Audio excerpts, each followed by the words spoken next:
kondisi saudara masih dalam menggunakan kuasa hukum dan kita sedang menjadi dalam tuntutan. Sudah siap penuntut umum? Siap, Yang Mulia. Jadi silakan. Ahli Richard serta keterangan terdakwa Yang Mulia. Kemudian terhadap analisis yuridis yang berada dalam surat tuntutan atas nama Ismail Marzuki ini pada pokoknya sama dengan analisis yuridis yang ada pada tuntutan terdakwa yang terjadi, sehingga tidak akan diminta kembali Yang Mulia.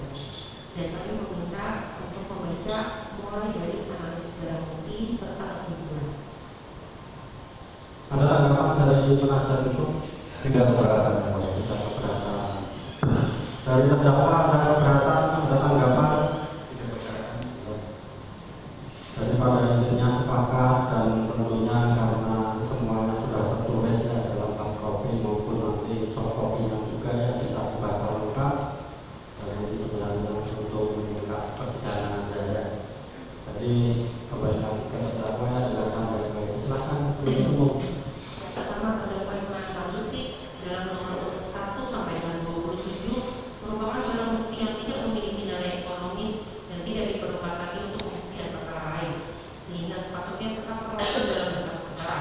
Sedangkan barang bukti dalam nomor urut 28 sampai dengan 30 merupakan barang bukti kepemilikan dari saksi Reza Gladys Pretianisari, dan terhadap barang bukti tersebut haruslah dikembalikan kepada saksi Reza Gladys Pretianisari, di mana barang bukti tersebut dilakukan penyitaan.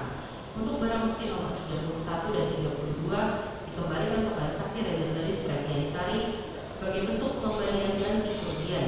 Sedangkan barang bukti nomor 33 sampai dengan 37 dikembalikan kepada pemilik dari mana barang bukti tersebut dilakukan penyitaan. Sedangkan untuk barang bukti nomor 38 dan 39 merupakan sarana penjelasan yang sudah sepatutnya dirampas untuk digunakan di pasal 39 dan pasal 46 KUHP. Kesimpulan bahwa berdasarkan uraian di atas, perbuatan terdakwa Ismail Marzuki memenuhi unsur-unsur tindak pidana yang didakwakan. Pada diri dan perbuatan terdakwa Ismail Marzuki tidak ditemukan alasan pembenar ataupun alasan pemaaf yang dapat menghapus sifat melawan hukum serta kesalahan terdakwa sehingga terdakwa dapat dimintai pertanggungjawaban pidana dan tidak pidana. Bahwa berdasarkan ketentuan pertama 1 pasal 45 ayat 10 huruf A junto pasal 21 B ayat 2 Undang-Undang Republik Indonesia Nomor 11 Tahun 2008 tentang informasi dan transaksi elektronik, sebagaimana yang telah diubah terakhir dengan Undang-Undang Republik Indonesia Nomor 1 Tahun 2024 tentang perubahan kedua atas Undang-Undang Republik Indonesia Nomor 11 Tahun 2008 tentang informasi dan transaksi elektronik, junto pasal 55 ayat 1 Kitab Undang-Undang Hukum Pidana, dan kedua pasal 3 Undang-Undang Republik Indonesia Nomor 8 Tahun 2010 tentang pencegahan dan pemberantasan tindak pidana pencucian uang, junto pasal 55 ayat 1 Kitab Undang-Undang Hukum Pidana, maka terdakwa dapat dijatuhi pidana penjara. Bahwa oleh karena terdakwa dapat dimintai pertanggungjawaban pidana dan jadi pidana, serta terdakwa sebelumnya tidak ada mengajukan permohonan pembebasan dari pembayaran biaya perkara, maka berdasarkan pasal 222 KUHP kepada terdakwa dibebankan pula untuk membayar biaya perkara. Bahwa sebelum kami sampai pada tuntutan pidana atas diri terdakwa, akan kami mengemukakan hal yang kami jadikan pertimbangan dalam mengajukan tuntutan pidana, yaitu tak ada yang memberatkan perbuatan terdakwa merusak nama baik atau martabat orang lain, perbuatan terdakwa meresahkan masyarakat dalam skala nasional, terdakwa tidak mengakui perbuatannya, terdakwa berbersih di persidangan, keadaan yang meringankan, terdakwa masih muda dan diharapkan masih cepat memperbaiki perilakunya. Tuntutan berdasarkan uraian yang dimaksud kami menuntut umum dalam perkara ini dengan memperhatikan ketentuan undang-undang yang bersangkutan untuk dan atas nama negara, menuntut supaya menjadi hakim pengadilan negeri Jakarta Selatan yang memeriksa dan mengadili perkara ini memutuskan: 1. Menyatakan terdakwa Ismail Marzuki telah terbukti secara sah dan meyakinkan bersalah melakukan tindak pidana mereka yang melakukan, yang menyuruh melakukan, dan yang turut serta melakukan perbuatan dengan sengaja dan tanpa hak mendistribusikan dan atau mentransmisikan informasi elektronik dan atau dokumen elektronik dengan maksud untuk menguntungkan diri sendiri atau orang lain secara melawan hukum dengan ancaman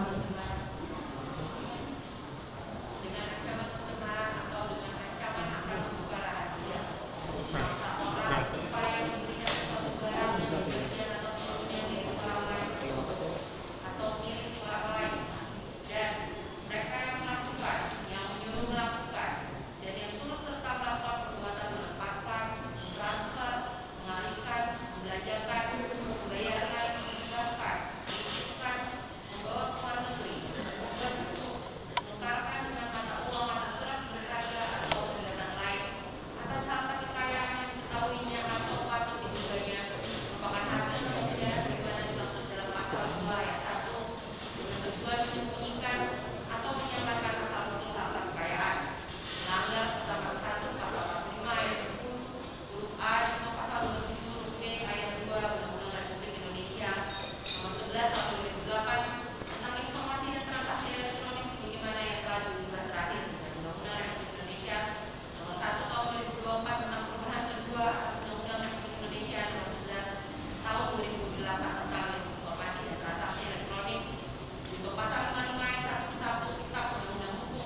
Dua, menjatuhkan pidana oleh karena itu dengan pidana penjara selama 7 tahun dan denda sebesar 2 miliar rupiah dengan ketentuan apabila denda tersebut tidak dibayar maka diganti dengan pidana kurungan selama 6 bulan.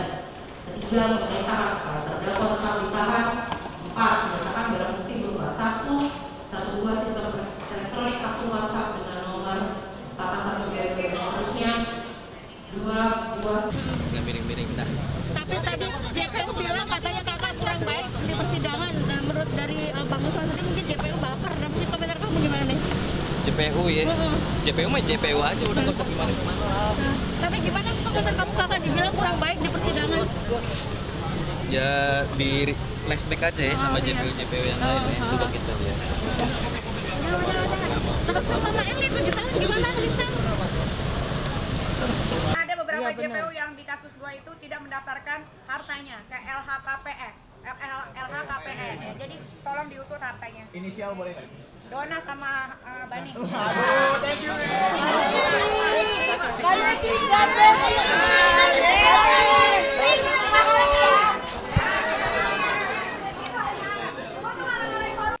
Terima kasih ya. Kami ucapkan terima kasih kepada teman-teman media semua. Sampai hari ini masih setia, masih mau mengawal kasus ini juga ya. Nah, memang jaksa itu diberi kewenangan oleh undang-undang untuk melakukan tuntutan. Kemarin Niki bilang, berapapun tuntutannya dia sudah siap. Ya, proses hukum ini sudah siap dilaksanakan dalam persidangan kita ini. Ya, tuntutan jaksa tadi itu ada 2 pasal ya. Karena dalam dakwaan persidangan ini kita didakwa dengan dakwaan kombinasi. Ya, kombinasi itu artinya ada gabungan antara dakwaan alternatif dan kumulatif. Ya, sehingga secara hukum harus 2 dibuktikan oleh jaksa. Ya, dalam hal ini keyakinan jaksa dalam tuntutannya itu yang terbukti adalah pasal 27B Undang-Undang ITE sebagai predikat crime dari Undang-Undang TPPU itu. Nah, jaksa berkesimpulan akibat dari perbuatannya Nikita ya dalam konteks ini maka itu melanggar 27B dan Undang-Undang TPPU. Nah, tapi yang menarik ya, ini ya, menarik tadi di dalam tuntutan jaksa itu alat ancamannya dirubah ya. Teman-teman media mungkin lihat jaksa berkali-kali mengatakan bahwa alat ancaman yang dipakai Nikita untuk membuka rahasia itu adalah terkait dengan bukti pembelian produk glowing booster cell yang kata jaksa itu disamarkan. Dengan bukti itu kemudian dipakai untuk mengancam Reza Gladys. Nah, berarti jaksa sendiri tidak konsisten dengan dakwaannya. Di awal dia sebutkan bahwa ancaman itu karena mau membuka produknya yang bermasalah, menjelek-jelekan.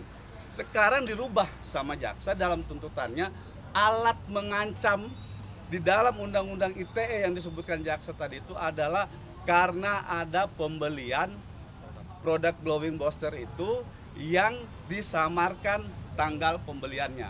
Nah, ini menarik.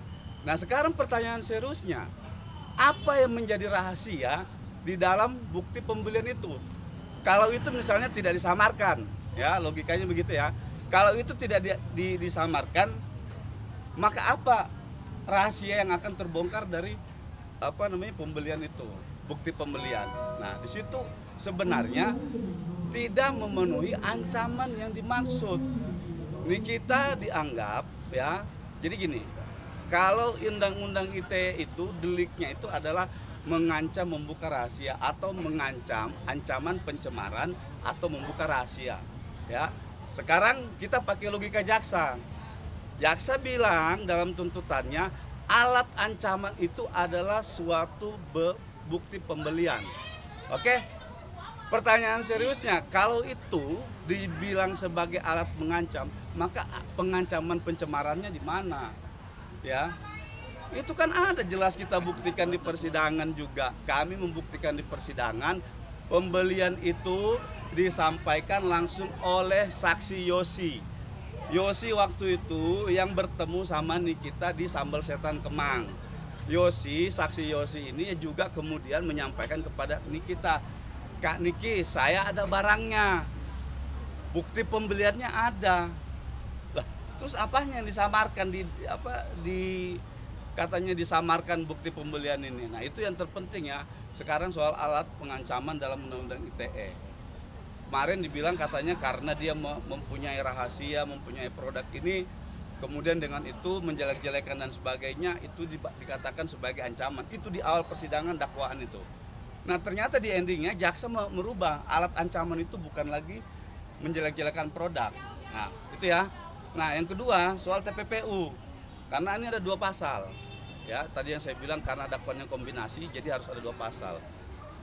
Pasal 3 Undang-Undang TPPU ya, itu berkaitan dengan kita sering bahas di persidangan ini terkait dengan bagaimana caranya Nikita itu melakukan menyamarkan atau menyembunyikan asal usul harta ini.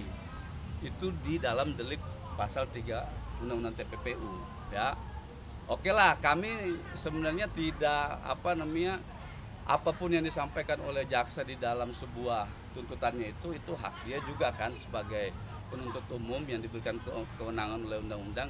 Tapi saya mau sampaikan begini, kita harus berkaca dari fakta persidangan ya, bukan kemudian hal itu menjadi asumsi-asumsi saja gitu kan. Kita lihat di fakta-fakta persidangan sebelumnya, Niki mendapat uang itu karena dia mengetahui setelah diberitahu oleh Mail ada deal-dealan dengan Reza Gledis. Itu dulu ya kita bicara. Deal-dealan itu bentuknya apa? Ada 3 hal yang diminta Reza Gledis kepada Mail pada saat itu ya. Salah satunya adalah tidak melakukan review atau berhenti mereview ya. Kemudian itu pasang badan. Niki disuruh pasang badan untuk kepada orang yang menyerang Reza Gledis pada saat itu, termasuk salah satunya adalah permintaannya kalau Doktif nyerang, Niki diminta untuk membantu. Nah, itu poinnya ya di Undang-Undang TPPU ini. Akhirnya itu disepakati. Ada proses negosiasi, diakui juga tadi sama jaksa, dibacakan dalam tuntutannya segala macam. Nah, sehingga sampailah itu kepada tahap kesepakatan. Negosiasi ini sudah berlangsung. Kelop negosiasi ini dibuktikan dengan apa? Dibuktikan dengan adanya pembayaran dari pihak Reza Gledis. Ya, pembayaran itu bagaimana cara teknis membayarnya? 2 miliar ke PT Bumi Parawisesa, 2 miliar cash. Oke. Nah, karena rangkaian peristiwa ini ya, maka nih kita mengatakan atau menyimpulkan bahwa itu adalah sebuah kesepakatan gitu. Sehingga dia dengan tidak ada maksud menyembunyikan asal usul harta itu, nih kita tidak mempunyai mens rea untuk mengaburkan asal usul harta itu, dia suruh transfer ke Bumi Parawisesa. Di situ jelas nanti di notis ya, namanya Nikita Mirzani ya. Pembayarannya atas nama Nikita Mirzani, pemesanannya atas nama Nikita Mirzani. Nah, ini semua sudah terungkap di persidangan. Nah, itu tadi yang kami bilang, kok fakta-fakta ini dalam tuntutan jaksa dikesampingkan gitu, atau bisa kita bilang dihilangkan gitu ya, fakta-fakta ini. Nah, kenapa dengan fakta itu menjadi penting? Apakah unsur menyembunyikan atau menyamarkan asal usul harta ini terpenuhi? Bagaimana cara dia? Jadi harus muter, duit itu harus muter dulu begini. Itu TPPU, kerja TPPU begitu. Dia harus muter, makanya ada 3 tahapan tadi itu, layering, placement, integration. Itu harus muter, nanti ujungnya kembali ke Nikita. Barulah kemudian Nikita membelanjakan uang itu untuk pembelian properti misalnya, untuk pembelian barang bergerak atau tidak bergerak. Itu baru namanya sistem kerja TPPU yang sesuai undang-undang. Bukan kemudian tiba-tiba ada kesepakatan ditransfer ke sana atas namanya jelas, tiba-tiba disimpulkan sebagai sebuah tindak pidana pencucian uang. Berarti untuk tuntutan tuntutannya tinggi. Itu bukan lagi ya saya berpendapat ya. Itu tuntutan tidak lagi berdasarkan fakta gitu loh. Tidak lagi berdasarkan bukti-bukti yang ada di persidangan ya. Sehingga seolah-olah terlihat ya jaksa ini kan sifatnya adalah dalam hal ini adalah sebagai penegak hukum ya. Jangan nanti diartikan jaksa ini sebagai misalnya mewakili dari si korban. Negara memberikan dia tugas adalah memang sebagai menuntut menjadi kalau ada korban dari pihak gitu. Tapi tuntutan itu juga harus dilihat dalam perspektif hukum gitu loh. Perspektif hukum yang tadi kami sampaikan, faktanya apa, dokumennya apa, bukti apa. Sekarang kita tahu semua ya. Saya berkeyakinan, saya katakan hari ini setelah membaca, mendengar tuntutan, keyakinan kami penasihat hukum Nikita semakin kuat bahwa Nikita akan bebas. Keyakinan itu dibuktikan dengan adanya pertama dakwaan. Dakwaan bicara soal produk. Tapi di tuntutan bahasnya masalah pribadi. Itu ya. Kedua apa? Kedua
Demikian kata ya, tuntutan yang sudah dibacakan oleh penuntut umum ya, dan juga sudah diserahkan kepada majelis hakim dan penasihat hukum terdakwa.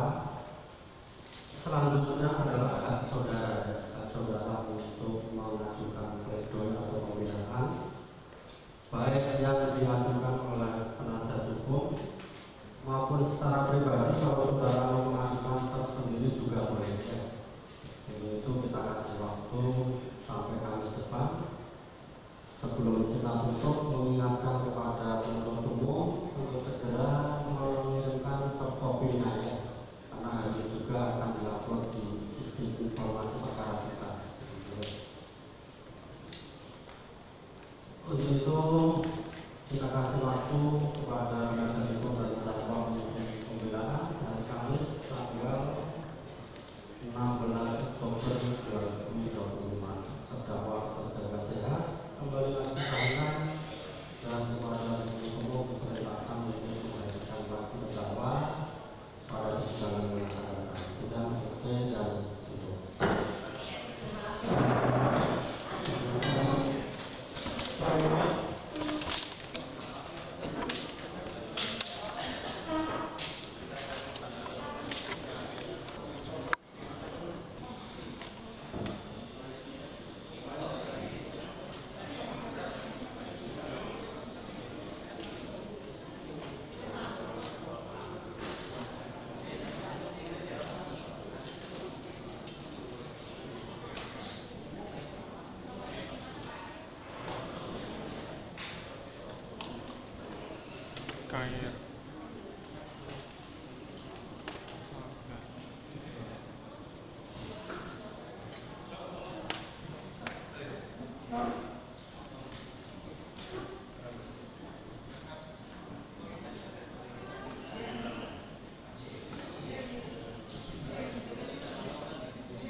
Kayak cumi-cumi lagi, pasti thumbnailnya nggak bener nih. oke, gimana terkait tuntutannya? Tadi tuh aku nggak dengar karena GPU-nya nge-rap kan. Terus kayak gitu aku nggak dengar itu tadi berapa, ternyata 7 tahun. Yaudah nggak apa-apa lah, tinggal jalanin aja. Ini kan juga tuntutan juga kan, baru tuntutan kan semua kan ada di hakim. Hasil akhirnya itu kan nanti masih berapa kali lagi tuh. Minggu depan pledoi, terus hari habis tanggal 16, tanggal 20 replik, 21 duplik, hari Kamisnya 28 baru vonis.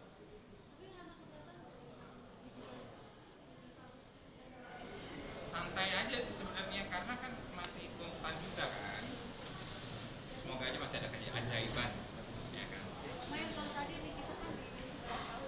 Nah itu aku malah nggak tahu, tadi aku malah nanya. Ya keberatan, kalau misalnya keberatan pasti keberatan, cuman kan masih ada hasil akhirnya, jadi nanti kita lihat aja nanti. Aku bikin pledoi sendiri sih pasti. Udah siap?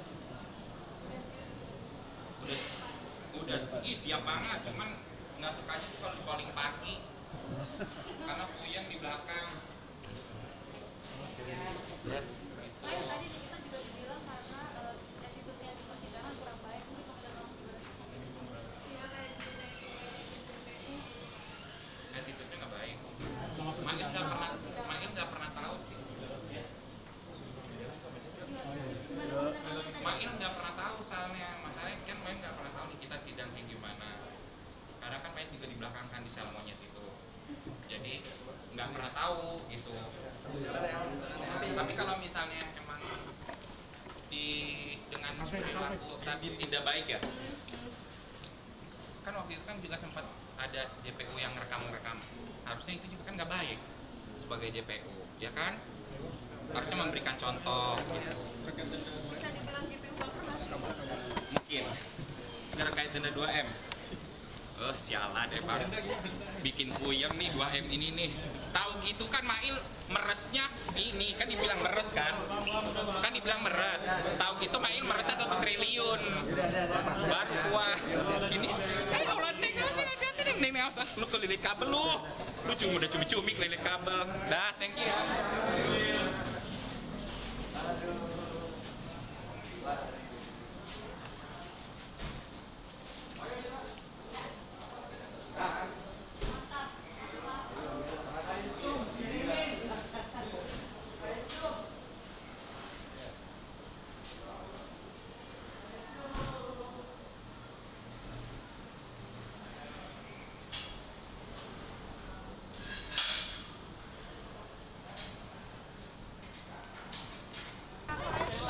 Ini support, kata siapa yang nggak support? Ada-ada aja. Emang cuma ini.